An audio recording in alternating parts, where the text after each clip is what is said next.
Hello guys, hello students. तो आज फिर से हम हमारा जो वही चैप्टर है बेसिक अकाउंटिंग टर्म, उसी को आगे बढ़ाते हैं। चैप्टर नंबर सेकंड आपको पता होगा शायद, और आज हम पार्ट पढ़ेंगे सेकंड। ठीक है, तो कल मैंने आपको बताया था कि अकाउंट्स क्या होता है, वो कैपिटल क्या होती है, एसेट्स क्या होती है, लायबिलिटी क्या होती है, इस तरह की चीजें मैंने आपको बताई थी। उनमें भी कुछ और चीजें हैं, यानी कि हम जितनी भी हमारी बेसिक अकाउंटिंग टर्म है उन सब के बारे में हम कल नहीं पढ़ पाए थे। तो आज हम इसका सेकंड पार्ट लेके आए। सेकंड पार्ट में कुछ चीजें पढ़ेंगे, अगर आज भी कुछ चीजें रह जाती हैं तो उनको हम नेक्स्ट पार्ट में, यानी कि जो हमारा थर्ड पार्ट होगा उस थर्ड पार्ट में पढ़ेंगे। ठीक है, तो आज पार्ट नंबर सेकंड में हमारी जो पहली टर्म है वो है इवेंट। इवेंट का मतलब है कि कुछ भी चीज हैपनिंग होना। ठीक है, तो जैसे मान लो कोई भी ट्रांजेक्शन होती है तो वो क्या हो गई, ट्रांजेक्शन हैपन हो गई। ठीक है, तो उसी को क्या बोलते हैं, हम इवेंट बोलते हैं। जैसे कि मान लो यहाँ हमने एग्जांपल दे रखा है परचेज ऑफ गुड्स, हमने गुड्स परचेज की। इसका मतलब कि कुछ हैपनिंग हुई है। क्या हैपनिंग हुई है कि हमने गुड्स परचेज किए। इसका मीन्स है हमारे पास गुड्स आई है। गुड्स आई मतलब स्टॉक इंक्रीज हो गया, और हमारे पास से गया क्या, कैश गया। ठीक है, तो इसका मतलब कि ये इवेंट हुआ है, तो इसको बोलते हैं इवेंट। इवेंट का मतलब क्या होता है, ट्रांजेक्शन हैपनिंग, यानी कि कोई भी ट्रांजेक्शन का होना क्या होता है, इवेंट होता है। सेकंड आ जाते हैं हम ड्राइंग के ऊपर। यहाँ ड्राइंग का मतलब आप चित्रकला बिल्कुल भी मत समझना, यानी कि आप note the art of M.F. Hussain, यानी कि आप M.F. हुसैन की जो आर्ट है, यानी कि किसी भी चीज की चित्रकारी करना, किसी भी चीज की ड्राइंग बनाना, वो मत समझना। यहाँ ड्राइंग का हिंदी में मीनिंग होता है आहरण। आहरण का मतलब कि पर्सनल यूज, यानी कि इस पर्सनल यूज को समझने के लिए सबसे पहले हमें एक चीज और समझनी पड़ेगी। वो हमारी क्या होगी, separate legal entity. Separate legal entity का मतलब होता है कि हमेशा बिजनेस में बिजनेस का ओनर और बिजनेस दोनों अलग अलग चीजें होती है। बिजनेस और बिजनेस का ओनर दोनों क्या होती है, अलग अलग चीजें होती है। अब अलग अलग चीजें होने का मतलब ये हुआ कि अगर मान लो बिजनेस का ओनर बिजनेस में से कुछ भी विड्रॉ करता है, तो इसका मतलब कि उसने अपने यूज के लिए वहां से चीज निकाल ली। और जो पर्सनल यूज होगा वो हमेशा क्या होगी, ड्राइंग होगी। अगर उसमें से बिजनेस का ओनर पैसा निकालता है, कैश निकालता है, इसका मतलब कि उसके ऊपर इंटरेस्ट भी उसको देना पड़ेगा। एक तरह से उसने बिजनेस से क्या लिया, लोन लिया, उस लोन के ऊपर उसको इंटरेस्ट भी पे करना पड़ेगा। इसीलिए हम बोल सकते हैं कि बिजनेस और बिजनेस का ओनर दोनों क्या होती है, सेपरेट लीगल एंटाइटी होती है। यानी कि बिजनेस एंड इट्स ओनर और proprietor is separate from each other, दोनों ही एक दूसरे से अलग होते हैं।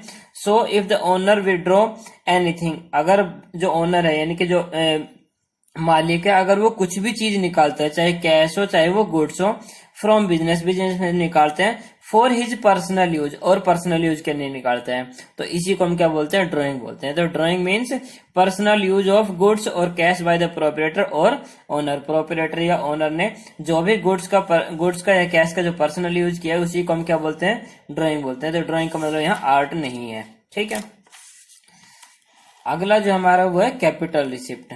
कैपिटल रिसिप्ट और रिवेन्यू रिसिप्ट दो तरह की रिसिप्ट होती है। यहाँ देखिए दोनों के बारे में हमने लिख रखा है, कैपिटल रिसिप्ट और रिवेन्यू रिसिप्ट। तो बेटा आपको सीधा सीधा एक चीज ध्यान रखनी है कि जो भी हमारी फिक्स्ड एसेट से रिलेटेड होगा वो हमारा क्या होगा, कैपिटल रिसिप्ट होगा। और जो हमारे डेली की जो इनकम होती है, जैसे रेंट या फिर कमीशन या इंटरेस्ट है, तो इस तरह की जो चीजें होंगी वो किससे रिलेटेड होगी, रिवेन्यू रिसिप्ट से रिलेटेड होगी। तो amount received from the sale of fixed asset, हमने अगर हमें कोई भी फिक्स्ड एसेट है उसको अगर हमने सेल कर दिया, और सेल करने पे जितना भी अमाउंट मिलेगा उसी को हम क्या बोलते हैं, कैपिटल रिसिप्ट बोलते हैं। जैसे we sold old furniture in cash rupees 10,000, मान लो 10,000 रुपए में हमने पुराना फर्नीचर भेजे, then it is called capital receipt. इसीलिए 10,000 रुपए हमारा क्या होगा, कैपिटल रिसिप्ट होगा। रिवेन्यू रिसिप्ट क्या होगा, amount received from rent, interest, commission, discount et cetera, it is called revenue receipt. यानी कि अगर मान लो हमने अपनी जो फैक्ट्री उसमें से कुछ जगह किराए पे दे रखे, तो वहां से जो रेंट आता है उसको क्या बोलेंगे हम, रिवेन्यू रिसिप्ट बोलेंगे।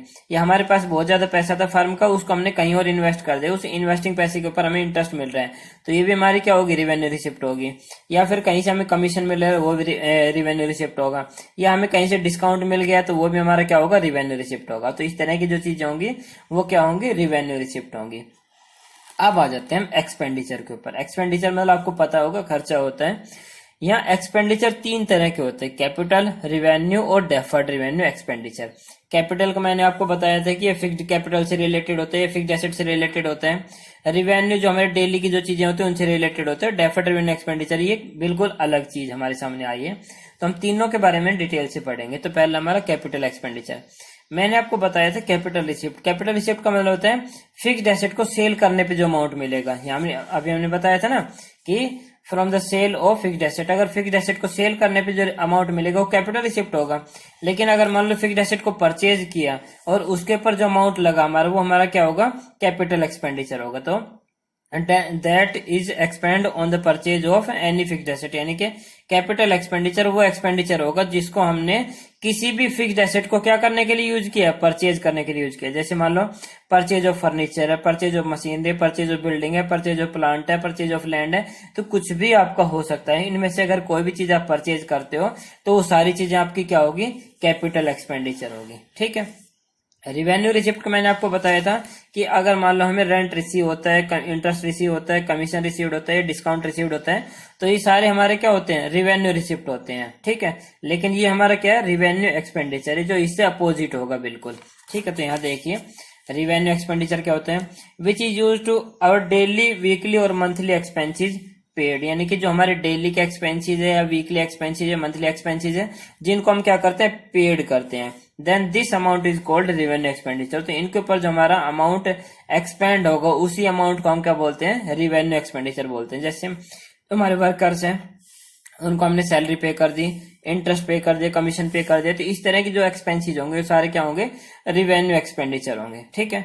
अब आ जाते हैं deferred revenue expenditure.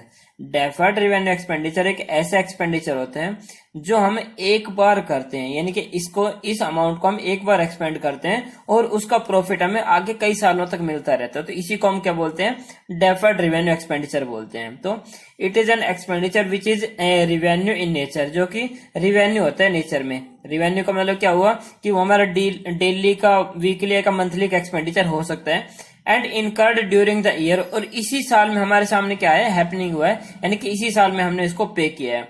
But it's benefit will showing over the period of 2 और 3 ईयर्स, यानी कि लेकिन इसके जो बेनिफिट होंगे वो आगे हमें 2 या 3 सालों तक मिलते रहेंगे। जैसे इसका एग्जांपल है एक्सपेंड ऑन एडवर्टीजमेंट। हमने एडवर्टीजमेंट दी, हम एडवर्टीजमेंट आज कर रहे हैं, लेकिन उसका फायदा हमें कब मिलेगा, 3 दिन बाद, 5 दिन बाद, 1 महीने बाद, 2 महीने बाद। तो इस तरह से जितनी ज्यादा एडवर्टीजमेंट करेंगे उसका फायदा हमें उससे आगे आने वाले फ्यूचर में मिलता रहेगा। तो ये हमारा क्या होता है, डेफर्ड रेवेन्यू एक्सपेंडिचर होता है। नेक्स्ट हमारा एक्सपेंसेस। एक्सपेंसेस होता है जब हमने कोई भी प्रोडक्ट बनाया है, उस प्रोडक्ट को बनाने के ऊपर जो जो खर्चा हमारा लगा वो सारा क्या होता है, एक्सपेंसेस होते हैं। तो expand amount on manufacturing of a product, किसी भी प्रोडक्ट को बनाने में जो हमारा अमाउंट एक्सपेंड हुआ है उसी को हम क्या बोलते हैं, एक्सपेंसेस बोलते हैं। तो इसमें क्या क्या चीजें इंक्लूड हो सकती है, जैसे कि हम रॉ मटेरियल खरीद के लाए थे, उसकी जो कॉस्ट है वो है, और रेंट पे किया फैक्ट्री का, सैलरी पे किया वर्कर को, कमीशन पे किया है, तो इस तरह की जो चीजें होंगी, इंटरेस्ट पे किया है, तो इन सब को मिला के हम क्या बोल सकते हैं, इसको एक्सपेंसेस बोल सकते हैं। उसके बाद हमारा आता है इनकम। इनकम का मतलब है कि किसी प्रोडक्ट को सेल करने पे हमें जो टोटल अमाउंट मिलेगा, ठीक है, हमें जो टोटल अमाउंट मिलेगा उसी को क्या बोलते हैं, हम इनकम बोलते हैं। तो amount received from sale of a product, मान लो कोई भी चीज थी जो हमने बनाई, ठीक, उसको बनाने में टोटल हमारा 80 रुपीज खर्चा लगा, हमने उस पर 20 रुपीज एड करके, प्रॉफिट एड करके, और उसको 100 में सेल कर दे, तो 100 रुपीज जो मिलेंगे वही हमारी क्या होगी, इनकम होगी। यानी कि जितना भी हमारे एक्सपेंसिस लगा था, और अगर उस एक्सपेंसिस में हम प्रॉफिट भी ऐड कर देते हैं तो हमारी क्या हो सकती है, इनकम हो जाएगी। ठीक है। उसके बाद आ जाता है प्रॉफिट।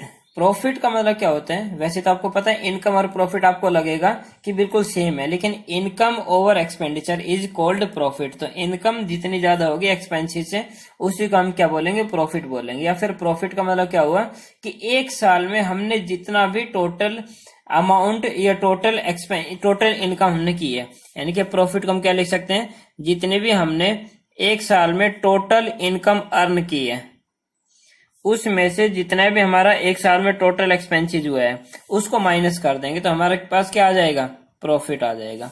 यानी कि अगर हम एक प्रोडक्ट का निकालते हैं तो वो हमारी क्या होती है, इनकम होती है, लेकिन पूरे साल में जितना टोटल इनकम होगा उसमें से अगर हम एक्सपेंसिस माइनस कर देंगे तो वो क्या होगा, हमारा प्रॉफिट होगा। ठीक है। लॉस क्या होगा कि अगर मान लो हमारे जो टोटल एक्सपेंसिस है पूरे साल के वो ज्यादा है किससे, टोटल इनकम से, यानी कि एक्सपेंसिस ज्यादा है और इनकम हमारी कम है, तो इसको हम क्या बोल सकते हैं, लॉस बोलते हैं। ठीक है, आपको भी पता होगा, मान लो आप गुड्स खरीद के लाए 80 रुपए की, आपने सेल करनी पड़ी हो 50 रुपए की, इसका मतलब आपको लॉस हो गया। लॉस कितना हुआ, 30 रुपीज का हुआ। तो इस तरह से अगर पूरे साल के इनकम ज्यादा हो, ठीक है, और एक्सपेंसेस हमारे कम हो, तो हमारा क्या होगा, प्रॉफिट होगा। अगर पूरे साल के एक्सपेंसेस ज्यादा हो और इनकम कम हो, तो उसको हम क्या बोल सकते हैं, लॉस बोल सकते हैं। ठीक है, नेक्स्ट हमारा आता है गेन। गेन का मतलब क्या है, profit on sale of any fixed asset is called gain. कि अगर मान लो कोई भी फिक्स्ड एसेट थी जिनको हमने सेल कर दी है और सेल करने पे हमें प्रॉफिट हो गया है, तो उसको हम क्या बोल सकते हैं, गेन बोलते हैं। तो गेन का मतलब क्या हुआ, जैसे मान लो हमने कोई भी चीज खरीद के लाए थे, फिक्स्ड एसेट जो खरीद के लाए थे 10,000 रुपए की, हमने सेल कर दी 12,000 रुपए में, इसका मतलब हमें प्रॉफिट हो गया 2,000 रुपए। जैसे यहाँ एग्जाम्पल हमने लिख रखा है, फर्नीचर परचेज्ड इन रुपीज 10,000, हमने फर्नीचर परचेज किया था कितने रुपए में, 10,000 रुपए में। And sold it in rupees 10,700, और इसको हमने सेल कर दिया कितने में, 10,700 में। तो हमें गेन हो गया, कितना गेन हुआ, 10,700 में से 10,000 माइनस कर देंगे, 700 हमारा क्या होगा, गेन होगा।